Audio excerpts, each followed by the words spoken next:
All right. Let's move on to the next spot on the board. 1 p.m. Eastern. Detroit Lions at Chicago Bears, Soldier Field, Chicago, Illinois. 36 Fahrenheit, partly cloudy. And what was the wind? I had it up here. I thought it was better than it looked. The wind is 10 miles per hour. So it's 10 miles per hour. It's not too windy. Let's go to line history first and see what we are dealing with here for Bears Lions. I'm excited to talk about this game. Both these teams have become very fun caps.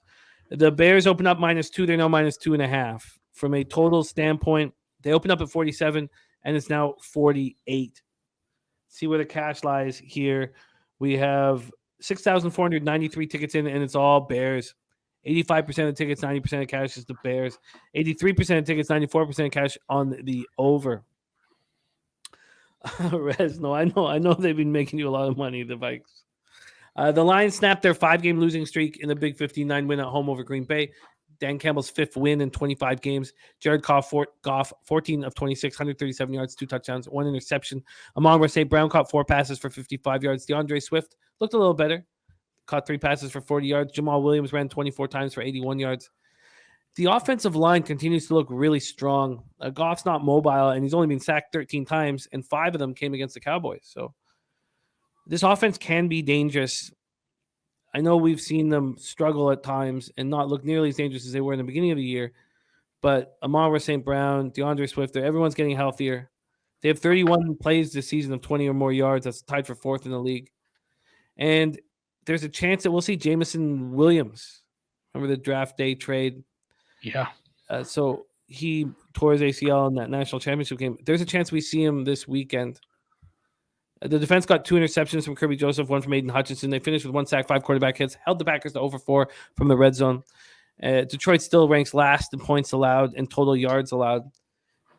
And I guess I would like to start there before we even go into the Bears. Is this a better defense than the stats tell us, or are the Packers just awful and we shouldn't take anything from it? No, the Packers are just awful. Let's just go with that. The Packers offense not only has been awful all year and just has, Rodgers didn't take the time in this offseason to go prep with these young receivers. He needed to meet these guys March to start prepping, before the draft even. That's funny. It's considering a couple of weren't even on the team then, but man, he just didn't take the time to do the work in the offseason. Now he's paying the price. And then on top of that, the Packers have a bunch of injuries on the offense now. The Packers offense is truly, atrocious at this point. And no, the Lions defense is not good. It hasn't been good. We've seen this get exposed, and we saw what a good offense can do against this Bears defense last week. And yeah, this was a 48 that I hit. I hit this into the over as well on Sunday right away. I make this over 50, and mostly just based on the defenses, but also at the same time, this Bears offense is not the same as what it was at the beginning of the year. They are my favorite thing is when a team just gives in and says, hey, this is what we're good at. Let's just do that. Fuck it. Why are we trying to be something we're not? We don't have the personnel to be this kind of team, this kind of offense. Let's just go with it.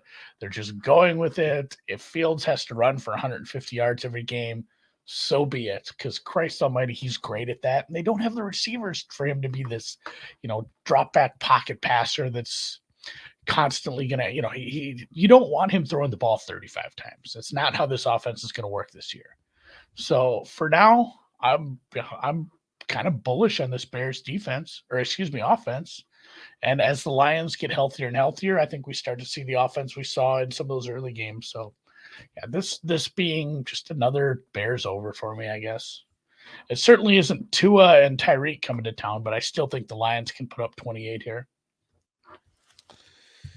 Yeah, the Bears overs have been really good to us the last couple of weeks.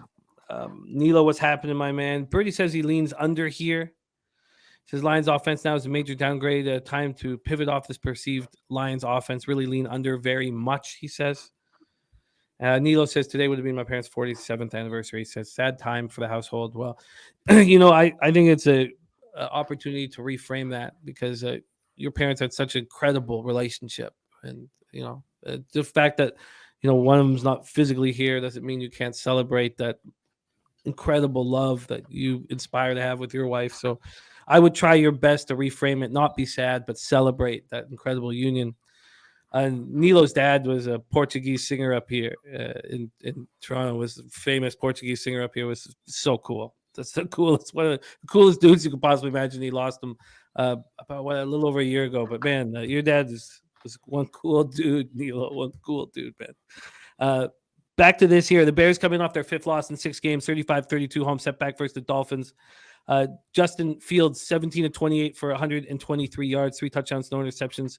Also ran for 178 yards. Most yards the quarterbacks run for in a regular season game. Yeah. Kaepernick had 181 in 2012 against Green Bay.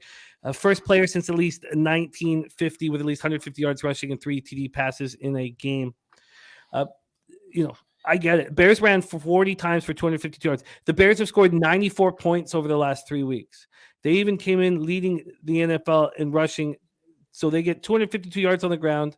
That joins the 76 Steelers as the only teams in the Super Bowl era to run for at least 225 yards in 4 straight games. And that's exactly what you were alluding to off the top, where they now know who they are. Darnell Mooney caught 7 passes for 43 yards and a touchdown. Cole Kmet caught 5 for 41, 2 touchdowns, 10 of 16 on 3rd down. And their defense was torched.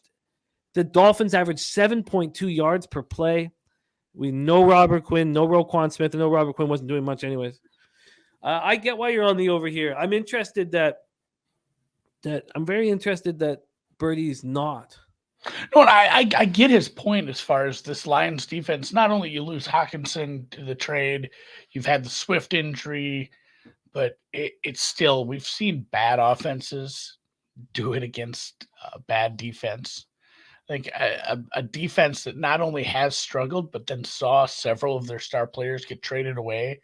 Like that it's kind of like how we talked about the Seahawks and how, confidence breeds wins and wins breed confidence. Like seeing your battery mates traded away, some of the best players on this defense traded away isn't going to help the mindset of this defense. And it really showed. I mean, they were,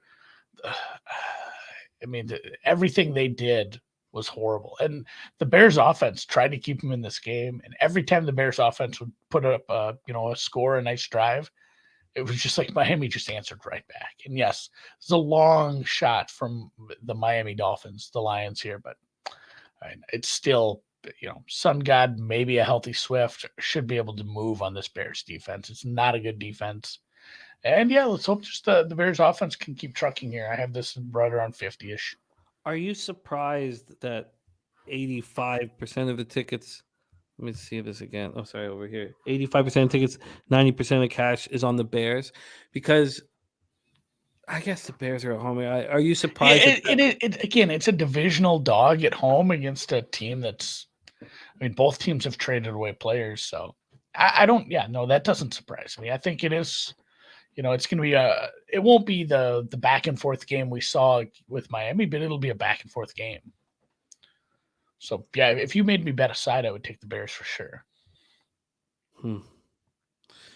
This is these games have been much more difficult after talking them out when I thought that I would get some clarity. So I think Rez got a win there. I think we got the Providence under. Nice job. Yeah, Slatsy, I mentioned it. Oh, in Chicago. Yeah, sorry, I thought I mentioned it off the top. It's pretty nice. It's going to be a little cold across, America, but it's not very windy. It's 37 Fahrenheit, 10 miles per hour is the wind. So it's pretty nice. And that can change, but it's pretty nice. Yeah. Okay, Andy locks in the over 48 and minus 107. Gon says 2 dysfunctional teams. It is hard to predict them. Terry Walker says, I just wonder if Justin can keep this up. Brady says this week is setting up like a bloodbath for the public. So many leans seem to be with the money. Something to watch for this week. Nice job, Rez. All right. Andy's locked in his second spot on the board. I'm still just sitting on the fence trying to figure this out.